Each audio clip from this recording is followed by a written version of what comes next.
শুধু একদিন একটু একবার একটা ভুল বোঝার সবকিছু শেষ হয়ে যেতে পারে না। কিন্তু এতগুলো বছরের চেষ্টা, এতগুলো বছরের ভালোবাসা, সেটা তো নষ্ট করে দিল চন্দনা।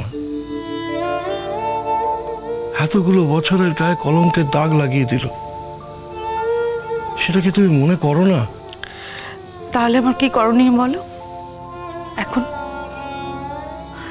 তুমি যা বলবে তাই, এছাড়া আমার আর কিছু বলার নেই। এভাবে এভাবে এখানে আমি থাকতে পারবো না। কিভাবে? আমি আমার বদলে যাওয়ার স্বামীর সাথে থাকতে পারবো না। যে মানুষটাকে আমি 28 বছর ধরে চিনি, সেই মানুষটার বদলে একটা অন্য, আমি পারবো না সেই মানুষটার সঙ্গে থাকতে। তোমাকে একটা কথা বলবো? বলো বলো। তুমি যতই তোমার এই তাচ্ছিল্যের হাসি হাসো, আমি সত্যি মন থেকে বলছি তোমায়, আমি চাই না তুমি গান ছেড়ে দাও। এটা কি আমার প্রতি এটা অনুগ্রহ? ছি ছি ছি ছি ছি ছি। মানুষ মাত্রেই তো ভিন্ন। তুমি আমার থেকে আলাদা একটা মানুষ, তার মানে তোমার মধ্যে আরো অনেক কিছু আছে। তার মধ্যে একটা হলো তোমার ওই গান গাওয়ার শখ। আমি যদি এখন এটা বলি যে আমি এটা মানে যেটা আমার ভালো লাগে ওটা মানবো না, এটা মানবো না, সেটা হয় কখনো? তাহলে পরিপূর্ণ মানুষটাকে তো আমি পাবো না। সেই মানুষটার সঙ্গে আমি কি করে থাকবো বলো? কিন্তু আমার কি আর গান গাওয়ার মতন মুখ আছে চন্দনা? ঠিক আছে, তুমি বাইরে গান নাই বা গাইলে, বাড়িতে গান গাইবে। গান তোমার ভালোবাসা, সেটা তুমি কেন ছাড়বে? এই পৃথিবীতে ভালোর তো কোনো শেষ নেই। যে ভালো তার থেকেও খুব ভালো আরো আরো ভালো আছে।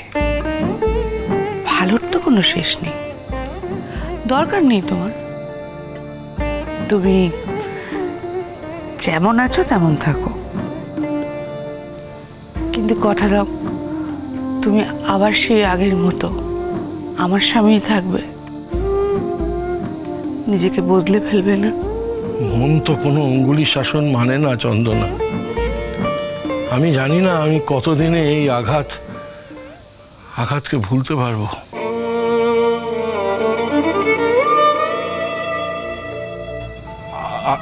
হাত কাঁদছো কেন?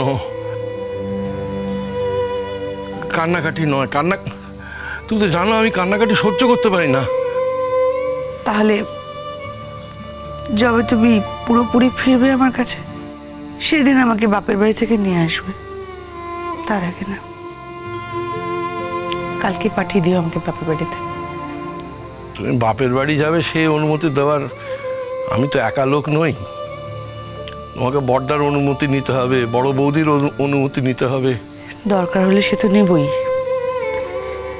কিন্তু স্বামীর অনুমতি সবার আগে নিতে হয়, তাই বললাম।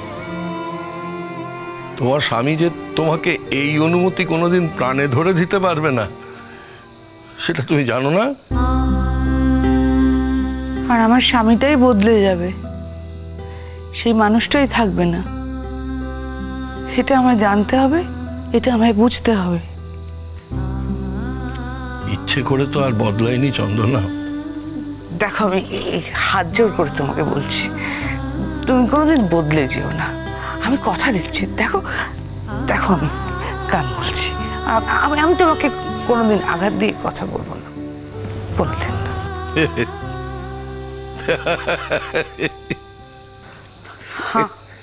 হাসছো যে? আরে এইভাবে কি কোনো কথা বলা যায়? আবার কবে তোমার কি মনে হবে, কে এসে আবার কি বলবে, আবার তো তুমি আমাকে। শোনো, আমি তোমাকে কেন অত কঠিন কথাটা বলেছিলাম সেটা সবার কথা বাদ দাও, তুমি বোঝোনি? এতে বোঝার কি আছে চন্দনা, কি আছে? আমার মনে হয়েছিল আমার স্বামী আমাকে ছাড়া অন্য কারোর কথা ভাবতেই পারে না, আমাকে ছাড়া অন্য কারোর দিকে তাকাতে পারে না। আমার খুব কষ্ট হয়েছিল। আমি ভাবতে পারি না এই জীবনে তুমি আমাকে ছাড়া অন্য কাউকে ভালোবাসতে পারো। তাই চন্দনা, চন্দনা কেঁদো না, চন্দনা কেঁদো না, এরকম কান্নাকাটি করে না চন্দনা। তোমার সব ছেলে মেয়ে বড় হয়ে গেছে, তাদের বিয়ে হয়ে গেছে, এখন তোমাকে এই সমস্ত ছেলে মানুষই মানায়? কেঁদো না, কেঁদো না। একটা মানুষ কখন ভুল বোঝে, নিজের স্বামীকে কখন ভুল বোঝে? যখন সে তাকে ভালোবাসে মুখ ফুটে আমাকে বলতে হচ্ছে। আমার অভিমান হয়েছিল, সেটা আমি বাড়ির সকলকে বোঝাতে হয়েছে। তুমি অন্য কারোর দিকে তাকালে আমার খুব রাগ হয়, তাই তো আমি আঁকড়ে রাখতে চাই, তোমাকে সবসময় ধরে রাখতে চাই। এটা বোঝো না? খালি আমার ওই তোমাকে কয়েকটা কথা বলা, এটা কি মনে রেখে দিয়েছো? ভালো যে তুমি বাসো, তাতে আমার কোনো সন্দেহ নেই। তো সন্দেহ তো আছে, নাহলে কি করে বললে তুমি নিজেকে বদলে ফেলবে? বললে বলো। তুমি তুমি তুমি আর কখনো আমাকে আঘাত দেবে না তো?